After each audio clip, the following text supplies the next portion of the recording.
Kaytlin Bailey? Yes.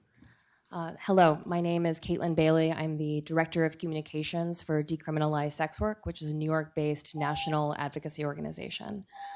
My colleague and our General Counsel, Melissa Bruto, couldn't be here today, but I've included a copy of her expert testimony with mine.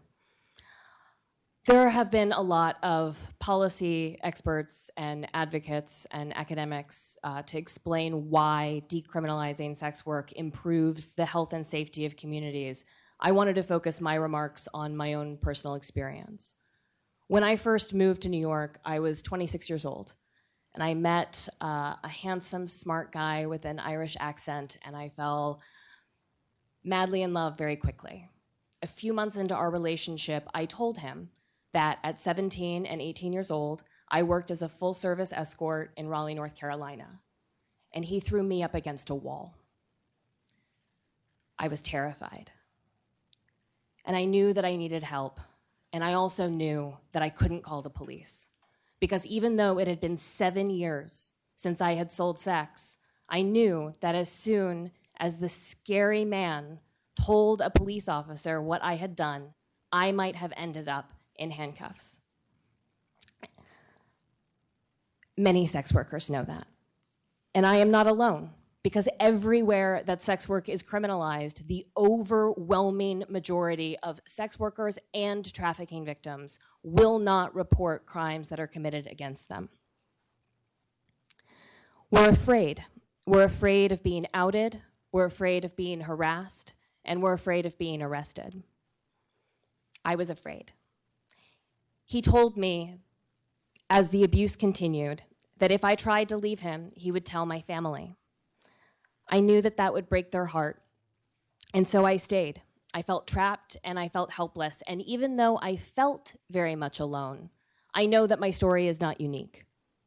People in the sex trade are vulnerable to abuse because we are a part of a criminalized class that this country spends millions of dollars hunting us. Eventually, I found a way to leave that man. And later, much later, I found a way to tell my family. And now I'm telling you. I chose to do sex work in 2 different cities at 2 different times in my life. In both cases, I was able to use the internet to schedule and screen my clients. I did not have to put my name on any lists, government or otherwise, and I got to decide where and when and with whom I worked. I know that sex work can be done safely. I never felt abused or exploited by a client, but I did feel victimized by people who thought that my history entitled them to hurt me with impunity. Everyone here wants to protect vulnerable people from violence, but criminalizing prostitution isn't protecting anyone. I'd like to draw your attention to the pie chart that you'll find on my testimony. It's from the FBI's annual report entitled Crime in the United States. 89% of people arrested for trafficking in 2018 were adult consensual sex workers. There were 1,392 people arrested for human trafficking. Only 150 of those people were guilty of human trafficking. The others were grown-ups who were having sex with each other. Imagine how many serial killers we could have stopped sooner. How many rapists, abusers, predators we could have brought to justice if we listened to sex workers instead of hunting them. Our communities are more dangerous because we are silencing sex workers. I'm here because I believe that we can choose to create a better future.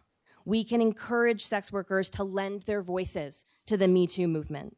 Nobody should be denied housing or a job or put in a cage for the sex that they had with another consenting adult.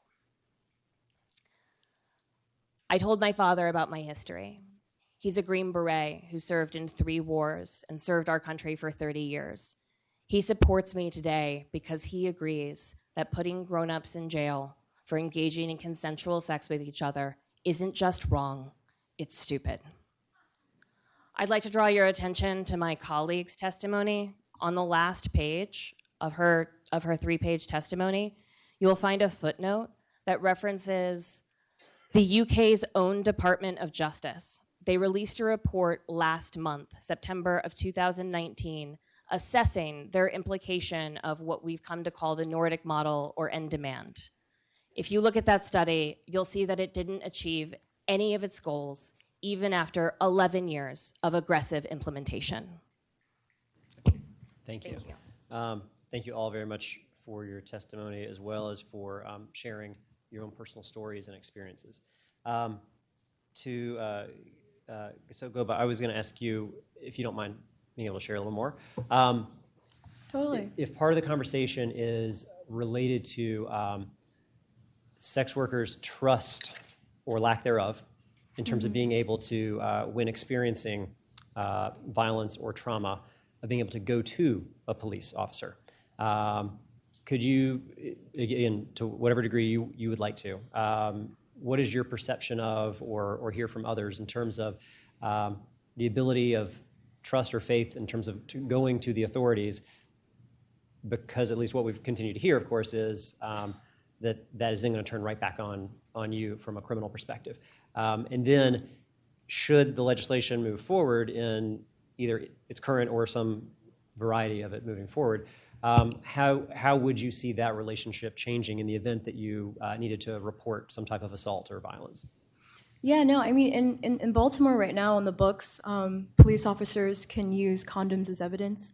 In the last 3 years of engaging in full-service sex work, feel no type of trust when it comes to law enforcement. I know that if I were to have reported the sexual assaults that happened to me while I was seeing clients, that I would have been arrested and I would have been diverted to a diversion program that would not have addressed my needs. I choose to engage in sex work because I refuse to work a dead-end job that is not going to nourish other aspects of my well-being. It's a very hard economy out here. We live in a capitalist economy. Everyone has to work. Okay, so I think that if we were to move forward with decriminalization, there would be an improved relationship with police officers, of course, with added trainings. I think they have to understand that people who engage in sex work and sex workers are not quote unquote non-humans. And that we are human beings, even though we're not doctors, even though we're not lawyers, even though we didn't dream of being sex workers, that we too deserve to have our dignities and rights respected and to be advocated for. Okay, thank you. Kaytlin Bailey, that sounds somewhat consistent with what you were talking about, your own personal experience. I guess I'll ask you a kind of similar question. Absolutely. I think that the decriminalization of sex work can be a turning point for the way that our police officers interact with their communities. We're not catching enough serial killers. We're not catching enough rapists. We're not catching enough violent criminals.